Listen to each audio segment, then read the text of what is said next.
আসসালামু আলাইকুম।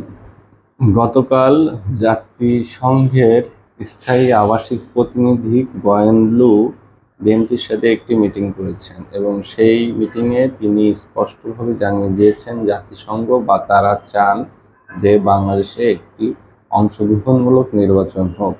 অংশগ্রহণমূলক নির্বাচন বলতে তারা চান যে বাংলাদেশ আওয়ামী লীগকে সাথে নিয়ে একটি গ্রহণযোগ্য এবং অবাধ নির্বাচন বাংলাদেশে অনুষ্ঠিত হোক। তা এই তাদের এই আশা এবং আকাঙ্ক্ষায় বিএনপির মাথায় এবং সরকারের মাথায় এবং জামাতের মাথায় কিন্তু চিন্তার ভাব পড়া শুরু হয়ে গেছে।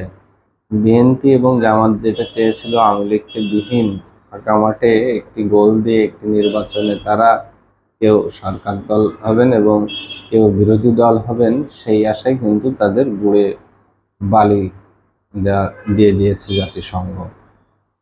অন্যদিকে আমাদের সেনাপ্রধান জনাব ওয়াকারুজ্জামানের বাসভবনে বিএনপির মহাসচিব জনাব মির্জা ফখরুল ইসলাম আলমগীর একটি বৈঠক করেছেন। ওয়াকারুজ্জামানের যে ক্যারেক্টারটা বিচিত্র একটি ক্যারেক্টারের লোক, তিনি একজন সেনাপ্রধান হয়ে বিভিন্ন রাজনৈতিক দলের নেতাদের সাথে যেভাবে অবাধ বৈঠক করছেন, মিটিং করছেন, তা কিন্তু ইতিমধ্যে সমালোচনার ঝড় তৈরি করেছেন। ইতিপূর্বে তিনি সরকার পতনের আগেই যখন আওয়ামী লীগ সরকার ছিল এবং সেই সরকার থাকাকালেই তিনি বিএনপির একজন উপদেষ্টা, বিএনপির চেয়ারপারসনের একজন উপদেষ্টার সাথে বৈঠক করে আরেকটি সরকার গঠন করার আলোচনা করেছেন, যেটা এক ধরনের রাষ্ট্রদ্রোহিতা এবং সেনা বিদ্রোহের শামিল। তো এই ধরনের বিতর্কিত কাজ একজন সেনাপ্রধানের দ্বারা কিভাবে সংঘটিত হয় এবং জনগণ কিভাবে নিবে, সেটা সামনের দিনগুলোতে আমরা আরো দেখতে পাব। জনাব ওয়াকারুজ্জামানের আগামী 12 থেকে 16 তারিখ ইন্ডিয়া সফরের কথা ছিল। সেখানে জাতিসংঘের শান্তি রক্ষা মিশনের অংশগ্রহণ করা যে 30টি দেশ আছে, সেই 30টি দেশের শীর্ষ পর্যায়ের সামরিক কর্মকর্তাদের একটি মিটিং ছিল, কিন্তু ইতিমধ্যে তিনি সেটি বাতিল করেছেন। তার সেখানে যাওয়ার কথা থাকলেও তিনি সেখানে একজন লেফটেন্যান্ট জেনারেলকে পাঠাচ্ছেন। অন্যদিকে তিনি বাংলাদেশে রয়েছেন এবং বিএনপির মহাসচিব মির্জা ফখরুল ইসলাম আলমগীরের সাথে দেখা করেছেন এবং তিনি অপেক্ষা করে আছেন এই জন্য যে বাংলাদেশে পাকিস্তানের একটি সামরিক প্রতিনিধি আসবে, সেই সামরিক প্রতিনিধিকে অভ্যর্থনা জানানোর জন্য। এই সামরিক প্রতিনিধিতে একজন মেজর জেনারেল থাকবে, যেটা আমরা জানতে পেরেছি। সেই মেজর জেনারেলের নেতৃত্বে একটি সামরিক প্রতিনিধি বাংলাদেশে আসবে। দেখুন, গত 5ই আগস্টের পর থেকে এই পর্যন্ত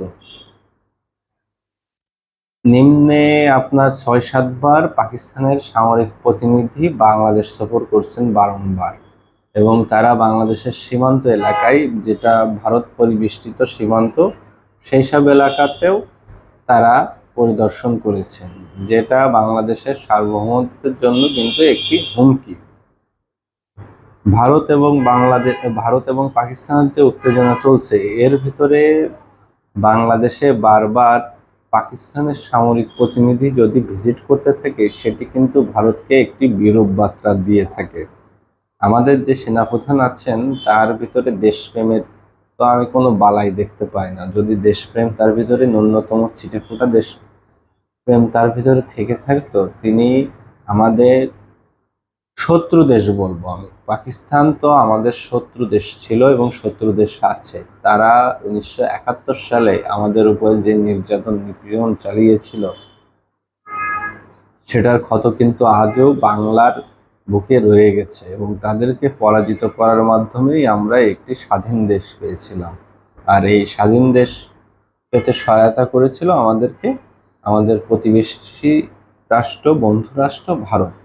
আর সেই আমাদের শত্রু রাষ্ট্র এবং আমাদের প্রতিবেশী দেশের শত্রু রাষ্ট্র পাকিস্তানের সাথে যে ধরম মহরম এখন আমাদের বর্তমান সেনাপ্রধান এবং সেনা কর্মকর্তাদের দেখা যাচ্ছে, এটাকে তার দেশপ্রেম বলা যায় না।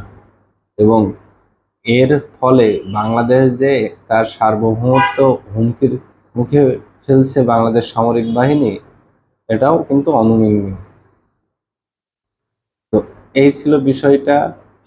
বারবার যদি পাকিস্তানের সামরিক প্রতিনিধি বাংলাদেশ সফর করে, এটা কিন্তু ভারত ভালো চোখে দেখবে না, যেহেতু এখন ভারত এবং পাকিস্তানের ভিতরে একটি যুদ্ধ অবস্থা বিরাজ করছে। অন্যদিকে আমাদের সেনাপ্রধান যেভাবে খুল্লাম রাজনৈতিক দলের প্রতিনিধিদের সাথে বৈঠক করছে, যা ইতিপূর্বে কোনো সেনাপ্রধান কিন্তু করেন নাই। তিনি বিএনপি মহাসচিবের সাথে সাক্ষাৎ করেন, আবার তিনি চলে যান জামাতের আমিরকে দেখতে হাসপাতালে, আমিরে জামাত, তার ভাষায় আমিরে জামাতকে দেখতে চলে যান হাসপাতালে। এগুলো করে বেড়াচ্ছেন, যা একটি বিতর্কিত কর্মকাণ্ড। দেখুন, এই বাংলাদেশের যে অর্জন, 52 ভাষা আন্দোলন, 69-এর গণ অভ্যুত্থান এবং 71-এর মহান মুক্তিযুদ্ধ, এই মুক্তিযুদ্ধ বলুন, 69-এর গণ অভ্যুত্থান বলুন এবং 52 ভাষা আন্দোলন বলুন, সবকিছু কিন্তু আমরা পাকিস্তানকে পরাজিত করে অর্জন করেছি। আর সেই পরাজিত শক্তির সাথে হাত মিলিয়ে বাংলাদেশের সেনাপ্রধান যে কাজগুলো করছেন, সেটা কি শুভকর? এবং সামনের দিনগুলোতে কি সেটা ভালো ফল বয়ে আনবে আমাদের জন্য?